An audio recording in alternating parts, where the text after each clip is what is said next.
এই যে শুনুন, আপনাকে বলছি, এটা কোনো কবিতা বলছি না। 1 মিনিট নিচ্ছি বাস্তব কথাটি শোনার জন্য। যোগ্যতা প্রমাণ করতে সবার সাথে প্রতিযোগিতা করার দরকার নেই। মূর্খ লোকের জন্য সমাজ নষ্ট হয় না, সমাজ নষ্ট হয় শিক্ষিত লোকের মূর্খতার জন্য।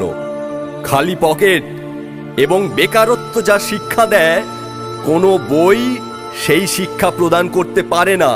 এটাই বাস্তব। আর জীবন যতক্ষণ আছে, বিপদ তো ততক্ষণ থাকবেই। শুনুন, আপনাকে কেউ ভুলে যায় না। প্রয়োজন শেষ, তাই আর যোগাযোগ রাখে না।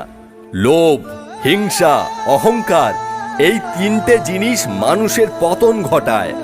বিশ্বাসঘাতকতা হচ্ছে জীবনের অন্যতম মূল্যবান শিক্ষা, যা শুধু বিশ্বাসঘাতক এবং স্বার্থপর